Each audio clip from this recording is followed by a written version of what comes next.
पुडुचेरी में गिरी कांग्रेस सरकार, सीएम का बीजेपी पर वार।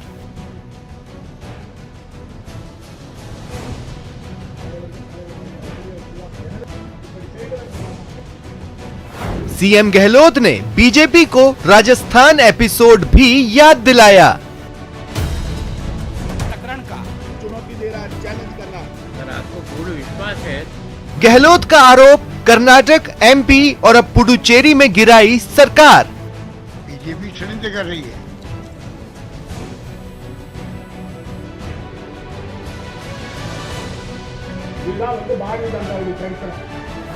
गहलोत ने कहा, बीजेपी का गलत तरीके से सत्ता हथियाने का नया तरीका।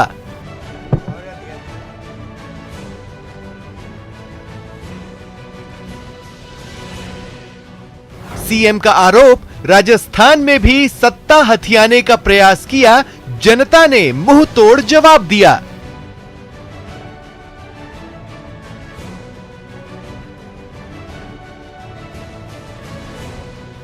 सतीश पूनिया का ट्वीट, पुडुचेरी में कांग्रेस सरकार वादों को पूरा करने में रही है फेल, आत्मचिंतन का समय है। समर्थक और अनुयायी हो सकता है।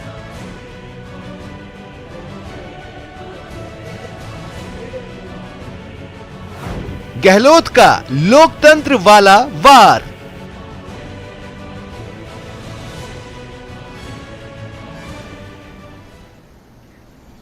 नमस्कार, बहुत स्वागत है आपका। प्राइम डिबेट देख रहे हैं आप, आपके साथ मैं जेपी शर्मा। पुडुचेरी में चुनाव से कुछ ही अर्सा पहले कांग्रेस नीति सरकार के गिर जाने से एक बार फिर कांग्रेस केंद्र की भाजपा सरकार पर हमलावर हो गई है कि केंद्र सरकार अनैतिक तरीके से चुनी हुई सरकारों को गिराने का काम कर रही है, कि भाजपा चुनाव हारती है लेकिन जोड़ तोड़ कर कुर्सी हथियाने में शर्माती नहीं, कि भाजपा चुनाव में धनबल काम नहीं आता तो चुनाव के बाद धनबल के सहारे सत्ता में काबिज होने का लक्ष्य लेकर चलती है। आज मुख्यमंत्री अशोक गहलोत ने पुडुचेरी के घटनाक्रम को दुर्भाग्यपूर्ण बताते हुए कहा कि राजस्थान में भी भाजपा ने ऐसी ही कोशिशें की थी जिससे यहां मुंह की खानी पड़ी। दूसरी तरफ भारतीय जनता पार्टी ऐसे सभी आरोपों को खारिज करती है, ये कहकर कि चुनाव से एन पहले ये केवल पार्टी को बदनाम करने की कोशिश की जा रही है। घटनाक्रम एक स्वाभाविक घटनाक्रम है, पार्टी का इससे कोई लेना देना नहीं है। मामले की सिग्निफिकेंस ये है कि 5 राज्यों में जल्द चुनाव होने जा रहे हैं और भाजपा के लिए कांग्रेस मुक्त भारत के सपने की तरफ बढ़ने का मौका है, लेकिन 2014 के बाद दिए गए इस नारे को कई बार झटका लगा है। तो आज प्राइम डिबेट में इन सवालों पर बहस होगी कि क्या पुडुचेरी की सरकार गिराने की बदनामी से भाजपा खुद को बचा सकती है। चुनाव से एन पहले सरकार गिराने का हासिल क्या होगा और सरकार गिराने के आरोपों का क्या चुनाव में फायदा ले पाएगी कांग्रेस।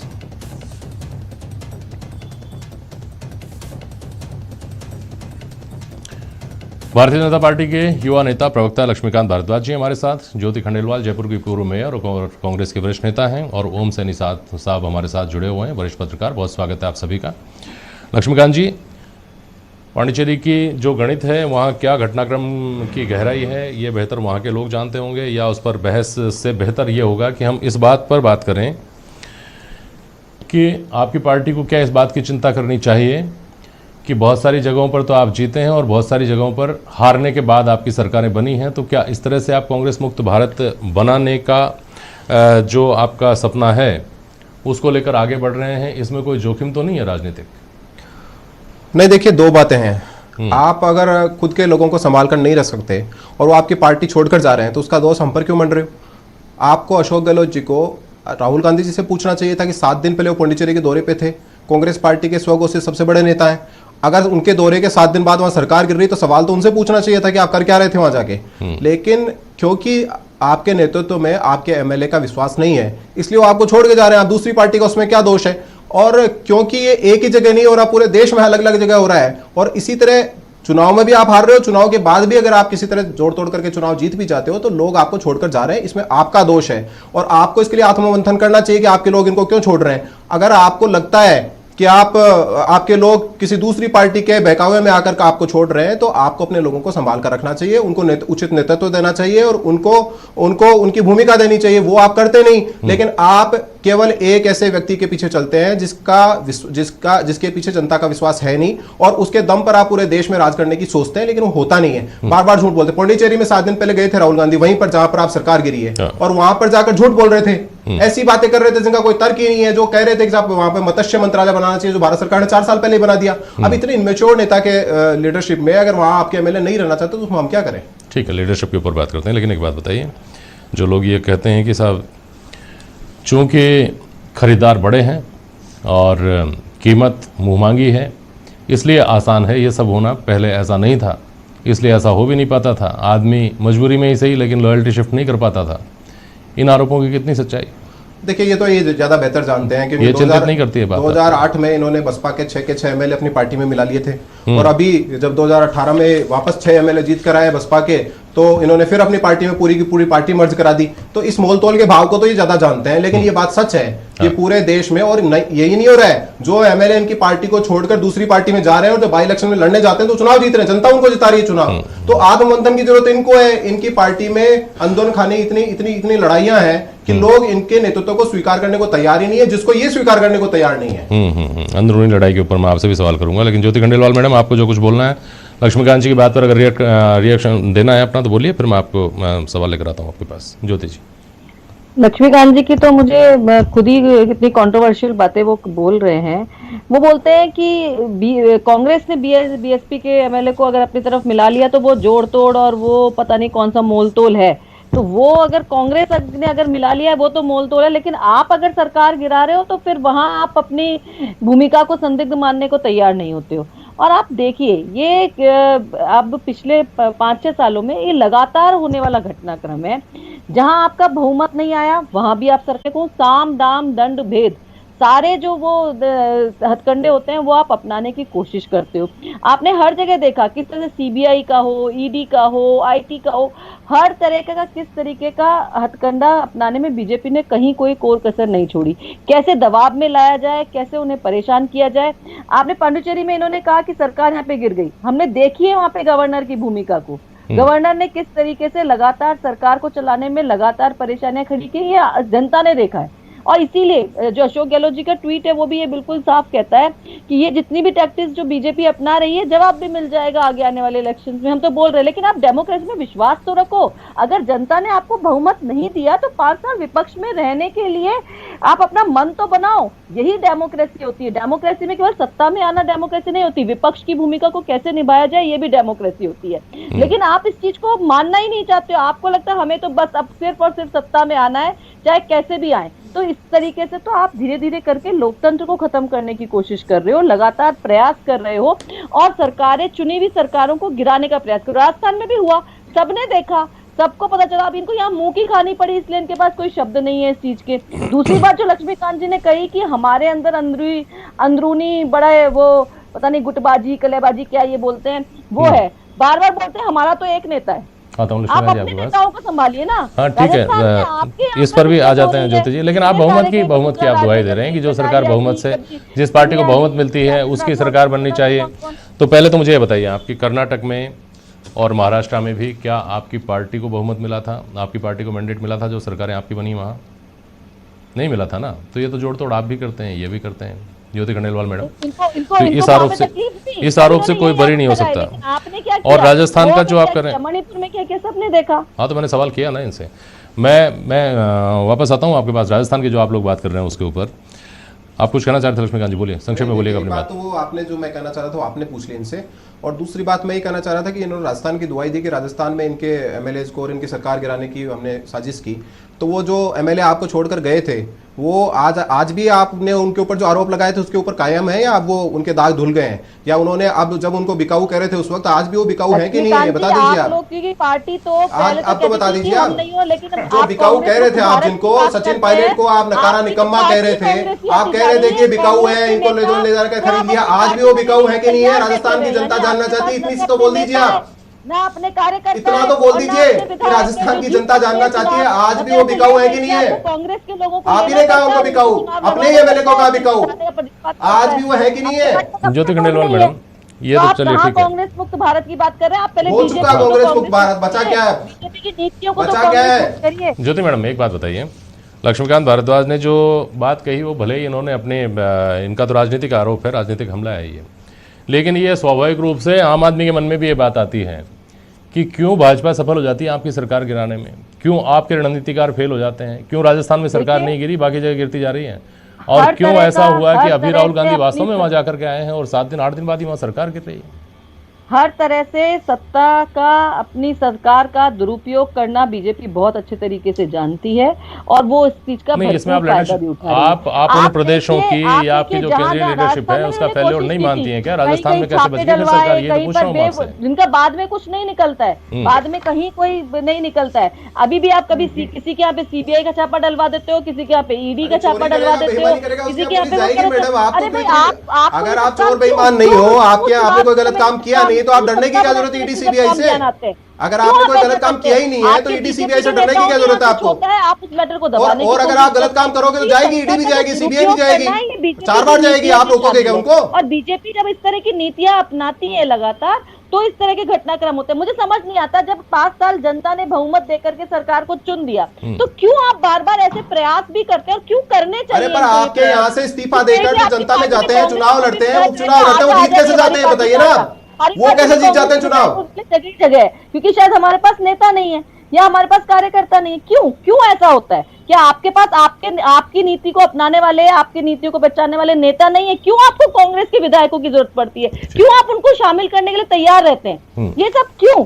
जो लोग इतने लंबे समय से अगर कांग्रेस पार्टी के साथ जुड़े हुए हैं तो क्यों आपकी इच्छा है, क्यों दबाव बनाने के प्रयास किए जाते हैं? ये जवाब बीजेपी को देना चाहिए और इसीलिए बीजेपी के बार बार कटघरे में खड़ी होती है, क्योंकि लगातार ये सब घटनाक्रम पहले इस तरीके से नहीं होते थे, लेकिन पिछले 6 साल में हमने लगातार खड़ा करके आप हासिल क्या कर पा रहे हैं ज्योति खंडेलवाल मैडम? सरकारें तो जा रही हैं आपके राजनीतिक आरोप सही है गलत है, मैं उसमें नहीं जाता, लेकिन हासिल क्या है कांग्रेस का? ओम सैनी साहब एक बात समझाइए। एक तरफ तस्वीर देखिए भारतीय जनता पार्टी की, ये आरोपों के बीच जो भी लग रहे हैं उनके बीच इनकी तैयारियां पश्चिम बंगाल, जहां पर कभी कमल नहीं खिला, वहां पर भारतीय जनता पार्टी ने यह हालात बना दिए हैं कि वहाँ लड़ाई भारतीय जनता पार्टी और तृणमूल कांग्रेस के बीच में नजर आ रही है। एक तरफ स्थिति ये है, दूसरी तरफ कांग्रेस को ये देखना पड़ता है कि जहाँ सरकार है वहाँ पे तो कम से कम बनी रहे, जहाँ लोगों ने चुन लिया है वहाँ तो कम से कम हम बचे रहें। ये रणनीति के स्तर पर क्या कांग्रेस को इस बात की चिंता नहीं करनी चाहिए? ओम सैनी साहब। बिल्कुल करनी चाहिए और मैं इस पर कहना चाहता हूं कि भारतीय जनता पार्टी की रचना जिन बातों को लेकर के हुई थी 1980 में, वो यही थी कि राजनीतिक में जो भ्रष्टाचार पैदा हो गया है, धनबल और बाहुबल का जो प्रभाव हो गया, उसको नष्ट करने के लिए भारतीय जनता पार्टी का जन्म हुआ था। लेकिन कालांतर में वो सब चीज़ें गौण हो गई और किसी भी तरीके से सत्ता में कैसे बना रहा जा सकता है, उसके लिए वही सब रास्ते हैं। मुझे याद है कि जब सुखाड़िया जी चीफ मिनिस्टर बने थे तो किस तरीके से पहला दल बदल हुआ था। मुझे याद है किस तरीके से जनता दल दिग्विजय को भैरव सिंह जी ने अपने साथ शामिल करके और सरकार बनाई थी, ये भी मुझे याद है। मुझे लगा कि जिस तरीके से पॉलिटिकल इंस्टीट्यूशन की जो पॉलिटिकल मोरालिटी है वो जो नष्ट होने लगी है तो उसका कोई अंत नहीं है। ऐसी स्थिति में कोई सिर्फ ये कहे, क्योंकि जिस तरीके का पॉलिटिकल कमिटमेंट होता है पॉलिटिकल इलेक्टेड आदमी का, वो कमिटमेंट भी नहीं है। वो तत्काल इधर से उधर जाने के लिए तत्पर रहता है। सत्ता का मोह उसे इतना ज्यादा आकर्षित करता है कि वो अपनी निष्ठाओं को और अपनी प्रतिबद्धताओं को छोड़ करके इधर से उधर चला जाता है। या आज जिसके पास में ताकत है, जिसके पास में बाहुबल है, जिसके पास में धनबल है और जिसके पास में सत्ता है, उसको इसका लाभ मिलता है और वो मिलेगा किसी को भी। लेकिन आइडियोलॉजी मतलब निश्चित रूप से अगर एक बेहतर बात तरीके से सोचा जाए तो ये रास्ता ठीक नहीं है, ये कहा जा सकता है। चाहे वो भारतीय जनता पार्टी अपना रही हो, चाहे वो कांग्रेस अपना रही हो, इसमें गाली वाली देने से कोई रास्ता निकलेगा नहीं। ये तो लोगों की अपनी निष्ठाओं पर और प्रतिबद्धता पर निर्भर करता है कि जिस पार्टी के साथ जुड़े हैं उसके साथ में जुड़े रहें। उससे अगर नाइत्तेफाक रखते हैं तो रिजाइन करके अलग हो जाएं, क्योंकि हमारे यहाँ रेफरेंडम और रिकॉल का सिस्टम तो है नहीं। लोग तत्काल करने हो तो 5 साल इंतजार करना पड़ता है, जब चुनाव होंगे तभी बात हो। और अब कांग्रेस के लिए बड़ा बेहतर मौका है कि 2 महीने बाद में चुनाव है वहां पर और उसमें साबित कर दे कि वो लोकप्रिय हैं, तो जीत करके आएंगे और ये साबित अपने आप को अपने दावे के साथ में कह सकेंगे कि हमारे लोगों को खरीदा गया था या तो दिया गया था। तो वो देखिए जब तक ये तय नहीं होगा, लेकिन ये इमोरल है, ये पॉलिटिकल मॉरलिटी का रास्ता नहीं है, संविधान के विपरीत चलने का रास्ता लेकिन है। हमसे नहीं और इनके लिए साहब, आपने जो बात छेड़ी उसमें एक सवाल ये भी उठता है कि 2 से 2 महीने बाद कांग्रेस जवाब दे सकती है, चुनाव में जब जाएगी तब इसका जवाब दे सकती है, सही बात है। लेकिन अब से पहले जहां जहां सरकारें गिर, खासतौर पर कर्नाटक में, मध्य प्रदेश में, जो लोग रिजाइन करके जिन्होंने पाला बदला वो जीत करके वापस आए।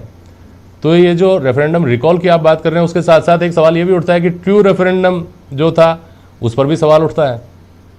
ओम सैनी साहब, नहीं, आप बिल्कुल ठीक कह रहे हैं। मैं जेपी साहब, मैं इसके खिलाफत में नहीं हूं। तो अगर जनता ने उनमें विश्वास दिया है तो उसके मतलब वो ज्यादा डंके की चोट के साथ में शासन में लौटेंगे ना, ऐसी बात पर तो कोई इनकार कर ही नहीं सकता। जनता को पूरा मौका है कि वो रिजेक्ट कर दें, बाहर कर दें, या साथ में मिल जाएं, जो भी कुछ कर सकते हैं करें। लेकिन जनता के अलावा जो कुछ हो रहा है, मैं ये कहना चाहता हूं कि एक निश्चित प्रक्रिया से जो काम होता रहा है और जो पॉलिटिकल मॉरलिटी के तहत आता है, उसमें ये बदलाव करना ठीक नहीं है। क्योंकि कॉन्स्टिट्यूशन में जिस तरीके से निर्वाचन का अपना एक सिलसिला है, जिस तरीके से इलेक्शन में जाने का अपना सिलसिला है, अगर उसको त्याग करके और आप धनबल और बाहुबल का इस्तेमाल करते हैं, चाहे वो कोई भी करे, चाहे कांग्रेस करे, चाहे बीजेपी करे, चाहे समाजवादी पार्टी करे, चाहे बीएसपी करे, उसको उचित नहीं कहा जा सकता। और ये अच्छी हमारे लोकतंत्र के लिए अच्छा नहीं है, मैं ये कहना चाहता हूँ। ठीक बात। लक्ष्मीकांत जी बोलिए, संक्षेप में बोलिए। देखिए, ओम सैनी जी से जो आपने सवाल किया था उसका जवाब तो उन्होंने नहीं दिया, लेकिन मैं उनसे ये इस बात की उम्मीद भी नहीं करता कि वो कांग्रेस के खिलाफ बोलेंगे, लेकिन उनको शायद याद होना चाहिए, लेकिन उनको याद होना चाहिए कि सबसे पहले पार्टी तोड़ने का काम इंदिरा गांधी जी ने किया था। 1967 में कांग्रेस तोड़कर कांग्रेस आई बनाई थी, और उसके बाद कांग्रेस के लोगों ने बहुत सारे चुनी हुई सरकारों को गिराने का काम कांग्रेस पार्टी ने किया है। एक रेलेवेंट और महत्वपूर्ण सवाल करना चाहता हूं लक्ष्मीकांत जी आपसे। 356 का दुरुपयोग 2 घटनाक्रम 100 से ज्यादा बार हुआ है, पार्टी ने किया है, तो कांग्रेस सदन में पार्टी बोला ने किया है। है। अब हमारी पूर्ण बहुमत की सर कई बार बात हो गई। अब एक रेलेवेंट सवाल मैं आपसे करना चाह रहा हूं जो प्रदेश के परिप्रेक्ष्य में अभी मौजूद है। वो सवाल ये है कि 2 घटनाक्रम इन दिनों चर्चा में हैं। एक तो नेपथ्य में गए हुए वसुंधरा राजे के धड़े के बारे में जो कहा जाता है वो फिर से सक्रिय हुआ है, उससे आपकी पार्टी के दूसरे धड़े में बेचैनी है, ऐसा कहा जाता है। और कल कोर ग्रुप की आपके यहाँ बैठक है, उसके बाद अगर ऑल वेल होता है तो क्या ज्योति खंडेलवाल की पार्टी को ये चिंता करनी चाहिए कि उधर सब कुछ ऑल वेल नहीं रहेगा? देखिए, हमारी पार्टी तो एक है, चुनाव में जाती है। आप देख लीजिए ना कितने चुनाव है अशोक गहलोत जी की सरकार बनने के बाद, सारे के सारे चुनाव हम जीत रहे हैं। विधान लोकसभा की 25 सीटें हमने जीती है, पंचायतों के चुनाव हमने जीते हैं, झुंझुनू में, नागौर में, वहां पर जिला परिषद बनाई है जो आजादी के बाद हमने बनी नहीं। गाँव में जाकर हम सरकार बना रहे हैं, नगर पालिका के चुनाव जीत रहे हैं, सारे चुनाव हम जीत रहे हैं, विधानसभा के उपचुनाव हम जीत रहे हैं। शहरों में आप खो भी तो रहे हैं बोर्ड अपने, कहा अभी देख लीजिए, अभी चुनाव हुए हैं, 19 बोर्डों में कांग्रेस पार्टी जीती, 25 पर हम जीते हैं। बाद में इन्होंने सत्ता का दुरुपयोग करके उसको डबल कर लिया, अलग बात है, जिसको इमोरल अपने उसमें ग्राउंड पे रखते हैं। अच्छा ठीक है, एक सवाल ज्योति खंडेलवाल से करता हूं। हमारे यहाँ कोई समस्या नहीं है, हम तो चारों के चारों उपचुनाव जो होने वाले हैं विधानसभा, हाँ वही मेरा सवाल है। ज्योति खंडेलवाल मैडम, अगर आप लोग जो आरोप लगाते हैं कि भारतीय जनता पार्टी में गुटबाजी है, धड़ेबाजी है, वो धड़ेबाजी अगर खत्म हो जाती है फॉर टाइम बिंग ही सही, तो क्या 4 उपचुनाव को लेकर के आपको किसी तरह की आपकी जो चिंता की रेखाएं हैं वो और बढ़ेंगी, उनमें इजाफा होगा? ज्योति खंडेलवाल कैसे बचेंगे उनसे? देखिए, मैं बहुत साफ तौर पे कहना चाहूंगी, राजस्थान में माननीय मुख्यमंत्री अशोक गहलोत जी के नेतृत्व में कांग्रेस की सरकार राजस्थान की जनता के हितों के लिए लगातार काम कर रही है, और उन कामों के दम पे, विकास के दम पे, मुश्किल के समय पर लोगों को राहत देने के दम पर हम उपचुनाव लड़ने जा रहे हैं। और इसलिए 4 के 4 जो उपचुनाव है वो निश्चित रूप से कांग्रेस पार्टी जीतेगी, और बीजेपी अपने इनका अंदर खाने इनका मामला है। अब ये खुद ही बोलते हैं, अब यहाँ पे वसुंधरा जी कोर में नहीं आएंगी, हाँ। वो यहाँ पर वो कोई बयान नहीं देंगी, सतीश पूनिया जी बयान देंगे, उनके जो समर्थक जो विधायक है वो बोलते हैं हमारे यहाँ केवल एक ही नेता है, वसुंधरा जी है, उधर गजेंद्र जी अलग बात बोलते हैं, हम तो कुछ बोल ही नहीं रहे हैं, वो खुद बोल रहे हैं। आप पिछले साल अंदर की परेशानी आप 6 महीने से कुछ नहीं बोल रहे हैं, वो जाने, हम उस पर ज्यादा कमेंट नहीं कर रहे थे, हम अपने विकास के कामों के पहले इसी तरह के सवाल आपके सामने आते थे, जनता के साथ खड़े रहकर चुनाव लड़ेंगे, ये भी तो था ना। पूरा सहयोग। चलिए लक्ष्मीकांत जी कुछ इस पे देना चाह रहे हैं टिप्पणी, बहुत संक्षेप में बोलिए। देखिए, ये तो कह रहे हैं साहब हमारे अंदर खाने बातें चल रही है। सचिन पायलट तो खुलेआम कर रहे हैं, हर जगह जाकर सभा कर रहे हैं, उसमें गोविंद डोटासरा और अशोक गहलोत जी जाते नहीं है, उनको समर्थक विधायक। तो आप ये मान रहे हैं क्या, तो आप इस बात को मान रहे हैं क्या कि आपके अंदर खाने, आप ये मान रहे हैं क्या कि उनके यहाँ जो चौड़े में हो रहा है वो आपके अंदर खाने हो रहा है? आप ये मान रहे हैं क्या? वो कह रही है, उसका जवाब दे रहा हूँ। पूरे राजस्थान की जनता देख रही है, आप देख रहे हैं, हम देख रहे हैं, खुलेआम कर रहे हैं, खुलेआम कर रहे हैं, आपके नेतृत्व को खुलेआम चुनौती दे रहे हैं, राहुल गांधी को चुनौती दे रहे हैं। ठीक, इस सब के बीच महत्वपूर्ण ये है कि कल भारतीय जनता पार्टी की कोर कमेटी की जो बैठक होगी जयपुर में, उसमें क्या कुछ छूटे हुए चेहरे पिछली बैठक के इस बार शामिल होंगे और उससे क्या कुछ निकलकर बाहर आएगा। बहुत शुक्रिया आप सभी का आज प्राइम डिबेट में शामिल होने के लिए। आज के लिए बस इतना ही। नमस्कार।